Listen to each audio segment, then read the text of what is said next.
Mayonnaise Chef Aïda, la référence. Yaay chef. Mère Vitale, c'est le théour, mon cœur. Les poulets fumés Atis à la découverte d'un concentré de saveur. Yonema, un prix, livraison comprise. Live Cuisine, la cuisine autrement. Donnez une nouvelle vie à votre intérieur. À leur couture, s'habiller en toute harmonie.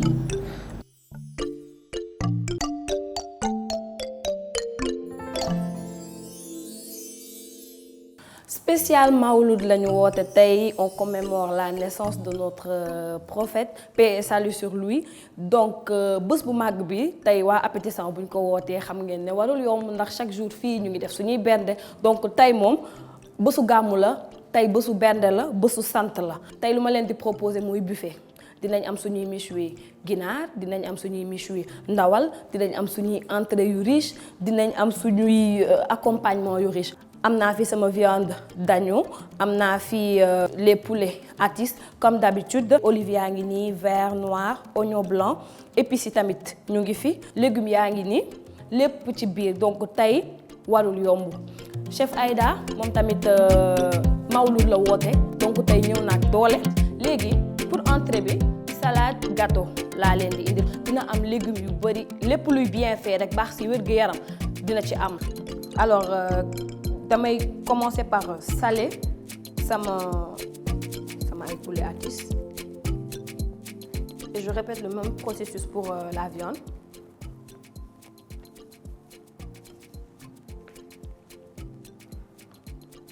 Voilà donc su ma salee ba pare dëbb naa sama piqué ba pare mu ngi nii defar naa aussi sama marinade mu ngi nii donc damay commencer par piqué ginaar yi. léegi su ma piqué ginaar yi aussi damay piqué waale la viande su ma paree diw sama marinade daal di koy disposer ci sama plaque alors viande bi si plaque bi laa koy def recouvrir ko ak sama papier alu dugal ko au four mu ñor pour le poulet su ma ko piqué moom itamit ba daal di koy mariner moom ci moule à gratin bi laa koy def.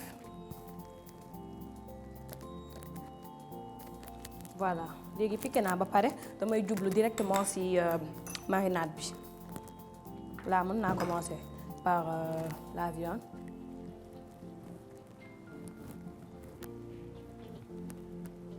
épice curcuma bi ma ci def commencé na ko jox déjà une très belle couleur alors j'ai fini avec la viande je continue avec le poulet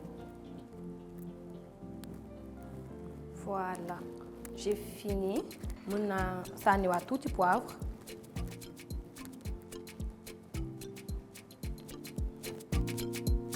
mën naa sànni aussi poudre de gingembre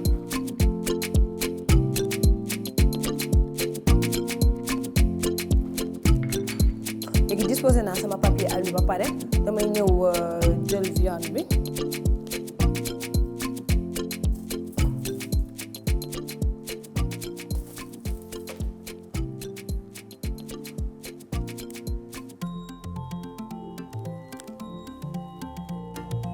damay jël sama huile chef Aïda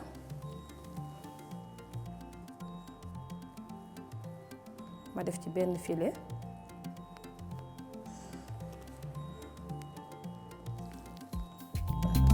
daal di recouvrir la viande avec le papier alu ma recouvrir ko de telle sorte que du am benn fuite. Je répète le même procédé pour le poulet moom par contre du dem ci plaque bi dama koy def ci sama moule à gratin defaat ci benn filet et je pense que sama marinade pare na léegi cuisson bi moo des et je vais le faire au four.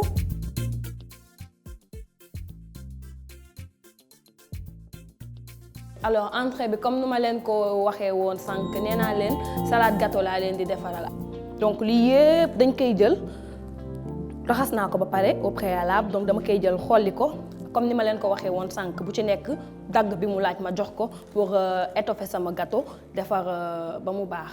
donc defar naa chou rouge bi defar chou blanc carotte tomate poivron vert jaune oignon maa ngi nii nag di terminer par le concombre.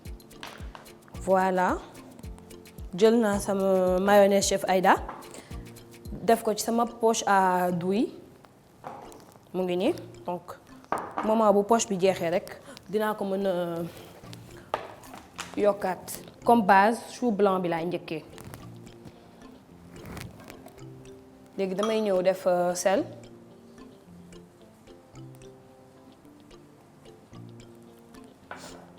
daal di def poivre jël sama poche à douille bien remplie de mayonnaise chef Aïda. voilà léegi su ma paree comme que def naa mayonnaise chef Aïda bi comme lu ma leen ko waxee woon rek c'est fait à base de mayonnaise je remets une deuxième couche de chou et cette fois-ci ce sera du chou rouge. ku mu neex aussi sooy defar salade gâteau mën nga utiliser sa moule à gâteau nga xam ne ni da nga ko siy def soo paree dina am forme bi nga bëgg. léegi je répète le procédé mooy mayonnaise chef Aïda voilà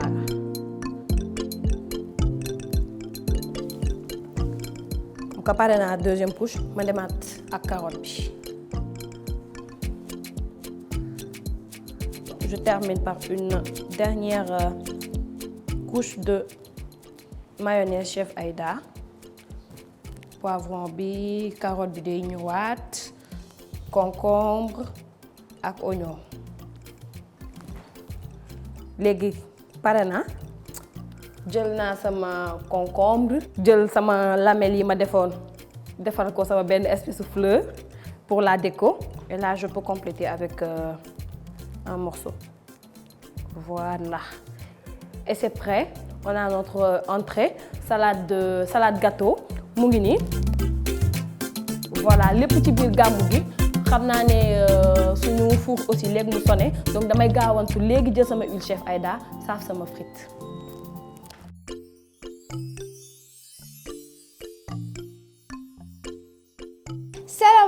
salaamaaleykum spécial gàmmu lañu wax moo tax tey nag dama leen di indil benn dessert bu neex. loolu mooy lan loolu mooy cake marbré pour nag ñu defar suñu cake dañuy soxla farine essence vanille fleur d'orange sucre nen levure sucre vanille poudre de cacao chocolat yaourt ak encore farine zeste d'orange ak ki ma fi nekkal chaque jour ki may gunge kooku mooy lait Vitale. alors tey nag lait stérilisé caramélisé moom laay jël moom mooy dem ci cake bi mais nag tey huile chef Aïda huile de tournesol enrichie en vitamine A et D dafa ñëw jàpp ci dessert bi mais nag waa yónnee ma dañ maa yónnee benn appareil pour yombalal ma samay dessert pour tamit samay dessert gën a neex ay ca ñu dem.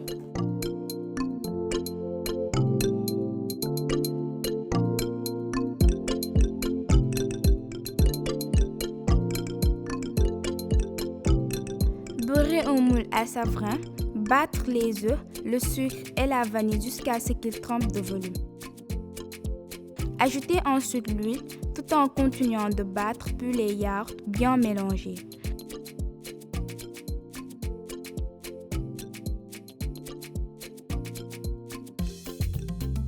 Incorporez la levure, mélangez et ajoutez de la farine tamisée et du lait Vitale.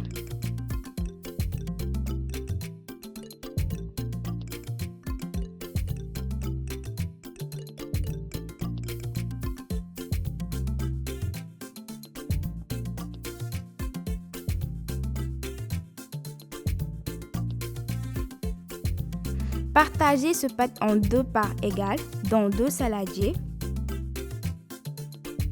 Ajoutez dans un saladier de la farine et bien mélanger.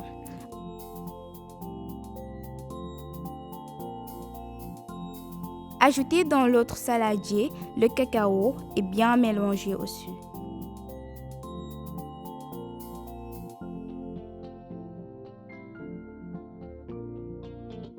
Versez la moitié de la pâte nature dans le moule, verser dessus la moitié de la pâte au cacao, couvrir du reste de la pâte nature et couvrir ensuite avec le reste de la pâte au cacao.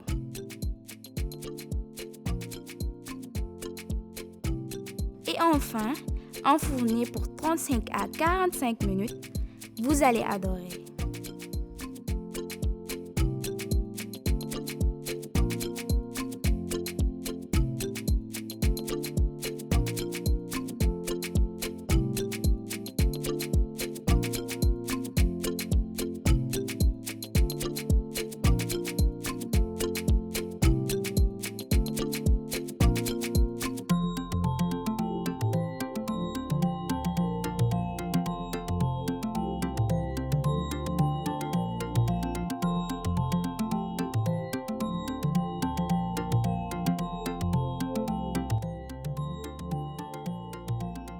أعدم الله موجودا وأوجد معدوم صلاة دواما ليس تنعسر مولاي صل وسلم دائما أبدا وعلى حبيبك خير الخلق كرلو خلقك وما أعدم الله موجودا وأوجد معدوم صلاة دواما ليس تنعسر مولاي صل وسلم دائما أبدا وعلى حبيبك خير الخلق كلهم وصليا يا إلهي واجزيا أبدا عنا محمدا المختار في القدم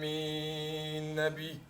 macha allah neex na ba noppi sëñ Kabou kontaan nañu sëñ Lamine kontaan nañu ñu ngi rafetlu seen teewaay bu baax parce que lu toll ni guddi yonent bi tey ngeen ñëw feete ko ak man sama biir kër donc duma def lu dul di leen sant di leen gërëm ba tax na nag man tamit ma ñëw rek def bernde comme que appétissant laa woote donc duma mën lu dul berndeel leen tey dama leen maa ngi nii defaral naa leen méchoui poulet defal naa leen aussi méchoui de viande sama entrée mi ngi noonu accompagnement yaa ngi nii dessert yaa ngi nii ma ànd ceeg mayonnaise chef Aïda sànq am na loo ma ci wax. mooy chefu ñëpp. mooy chefu ñëpp loolu moom leer na c'est confirmé alors mu ngi nii bu ñu paree rek mën nañ see sax utiliser. incha allah.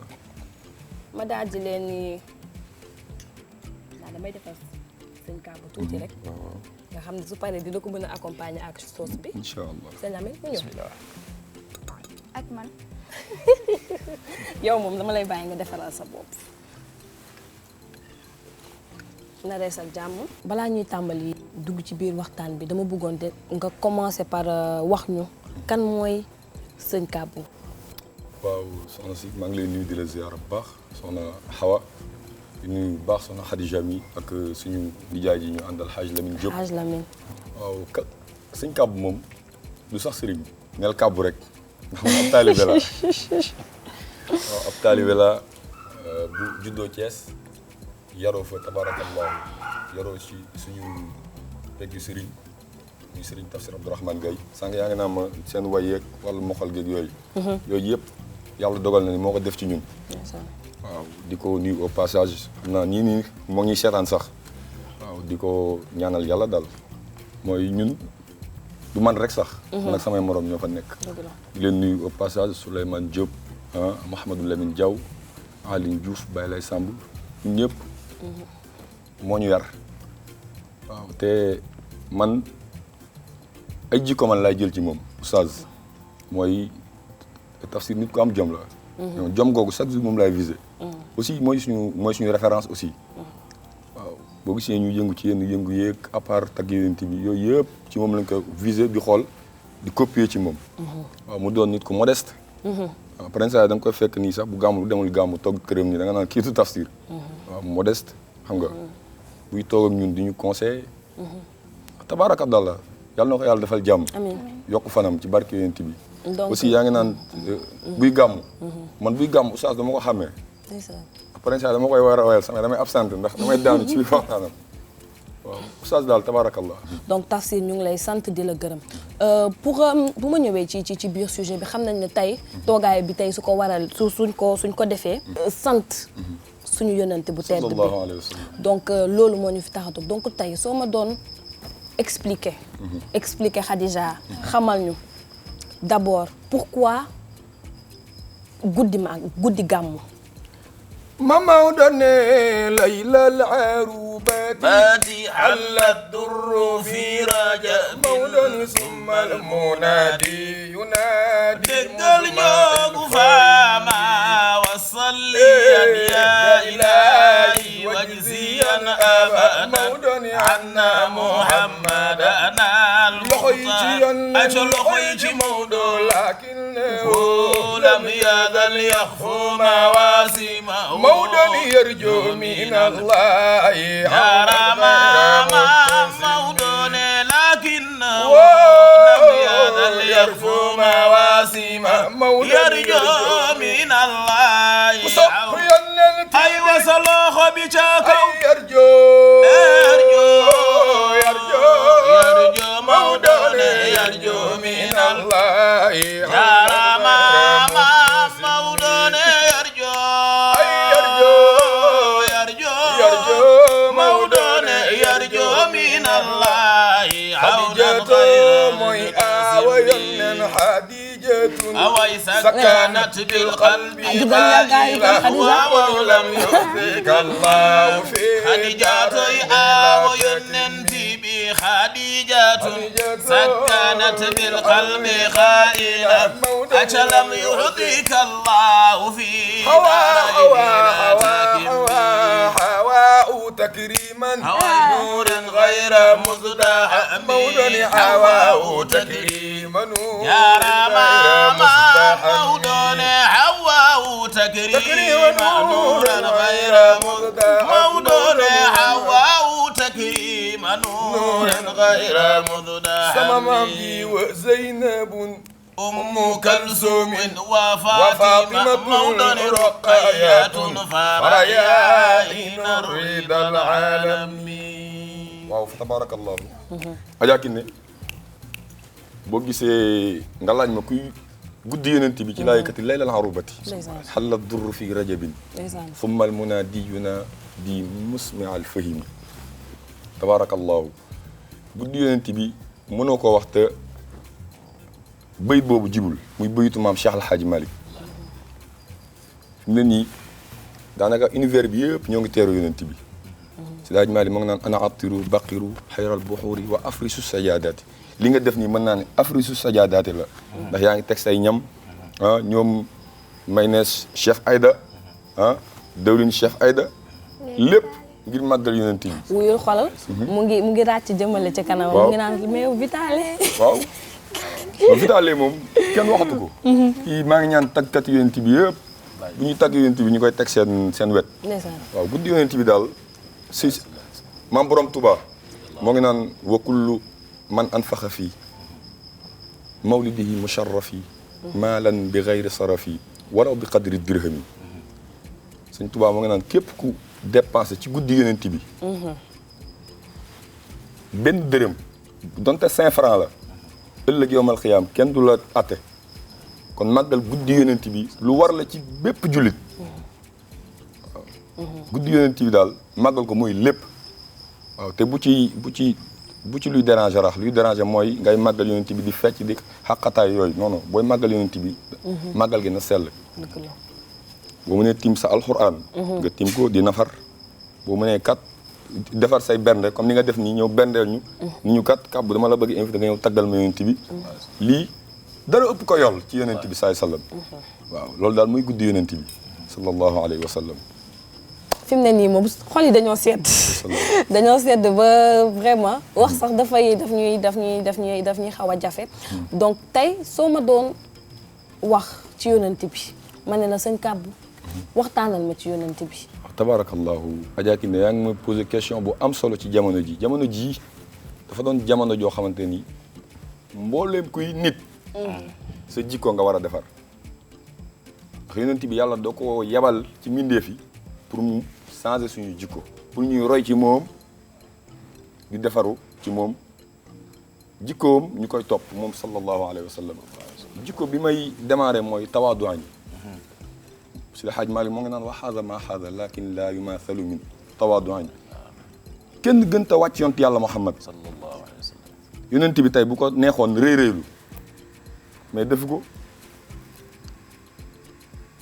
moo gën a wàcc mbindeef yi beneen jikko bi mooy wax mooy si daaj Maalik moo naan walay sa xayrul wara yajzi bi sayyi'atin yaafu wa yasfahu safhan an musiihim tey jii ma ànd ak sëñ Lamine mii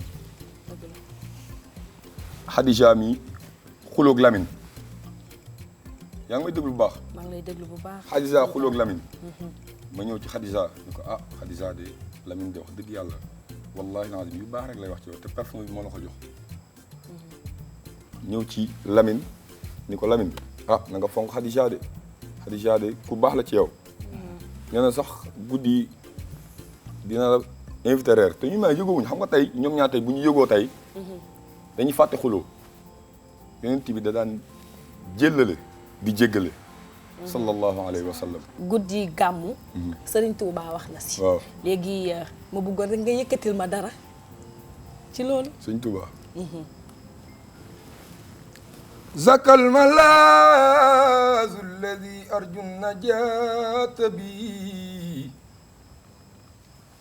Serigne Bamba ne zakal malaazu alladi arju najaata bi yallahu bil mustafa سندي الله وبالخليل إبراهيم يالله أيوة الله بالمصطفى سندي الله وبالخليل وصب سلم يو صلخ بجكو يالله بالمصطفى سندي الله وبالخليل كإبراهيم يا الله أيوة يا الله بالمصطفى سندي الله وبالخليل كإبراهيم يا الله النبي amiin parce que li nga yëkkati noonu ñaan la muy Sindidi et sama xol sedd na franchement donc man li may ñaan mooy ci barke Sindidi bi yàlla na yàlla mottali lépp ci barke yonent bi Seydina Muhammad sallallahu alayhi wa sallam ci barke yonent yi Serigne Touba tagg ci biir Sindidi ñi mu woo ci biir Sindidi yàlla na yàlla mottali macha allah Serigne Kabou Haj Lamine kontaan nañ xam naa ne vraiment tey buñ fi naroon na toog bëgg a développer waxtaan bi sax duñ fi jóge y a beaucoup de choses à dire te duñ fi mës a jóge donc man du ma def lu dul di leen remercier ci teewaay bi di leen remercier si wàccee bi ngeen wàccee seen bopp ak yar gi ngeen àndal donc amuñu seen fay donc yaakaar naa ne aussi bernde yi neex na leen léegi nag non mënuma ñëpp bàyyi ma rek ma taar bi ba ci kanam donc dañuy tëj te bu ñuy tëj nag moom faw mu neex te gàmmu la ñu wax Khadija yow nga ne ban nga bëgg mu tëjee la yow tey loo ñànk ma ne waxal bu baax loo ñànkatang tey ñu soos ko du ma ñànkatang ngeen soos ko non bëgg rek non man kay xam naa ne tey moom mayoo leen ma dara donc dañuy tëj nag bu ñu tëjee gërëm nañ leen donc di ñaan guddik tey gi ñu koy teewe ay guddi incha allah yàlla gën a yokk xéewal yi gën a wéral baat bi lépp lu ñuy séentu suñu borom yàlla nañu ko yàlla defaral donc sëñ Kabou dama lay jox kàddu gi rek nga daal di tëj. waaw Khadija lu ñuy tëjee. voilà. non xamal nag lu ma bëgg. loolu li mu wax nii mu ne moom la bëgg nga tëjee. dama bëgg nga expliquer ma kii boobu contexte bi. waaw maanaam pour tënkal la ko. waaw. araftul wara sharqan wa gharban wala ara. dafa am benn naar. jàpp ma tur bi nag. moo ñëw ci papa yi xalifa bii di Serigne Babacar Sy Mansour. di ko ñaanal yàlla.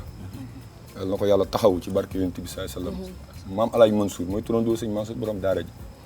naar bee ñëw ci moom ni ko araftul wara sharqan wa gharban wala ara waaw ni ko xool naa mbindeef yëpp xool naa mbindeef yëpp naar beeg pël beeg wolof beeg séeréer beeg xool naa ñëpp daal mais gisuma ku mel ni yow Alxaaji Mansour moom laa tuddee sama Barhami business kooku Alxaaji Mansour maanaam koo test daal loolu daal nga ci mën a dégg xool naa penkook sow waaye mosuma cee gis ku mel ni maam Alxaaji Mansour macha allah tabarakallah donc ma yaakaar naa ne leer na araftul wara sharqan tanti bi def loxo ca kaw araftul wara sharqan ku sopp Mansour def loxo ca kaw araftul wara sharqan wa gharban wala kamisribatal Mansour waylan fi سائر الورى إذا سابق الأقوام يوما إلى العلا يكون إماما يكون هماما يكون أماما والورى محمد منصور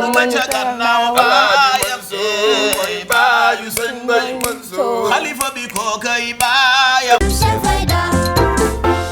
Mayonnaise Chef Aïda, la référence. Yaay chef. Mère Vitale, c'est le théour, mon cœur. Les poulets fumés attissent à la découverte d'un concentré de saveur. Yonema, un prix, livraison comprise. Liv Cuisine, la cuisine autrement. Donnez une nouvelle vie à votre intérieur. Allure Couture s'habille en toute harmonie.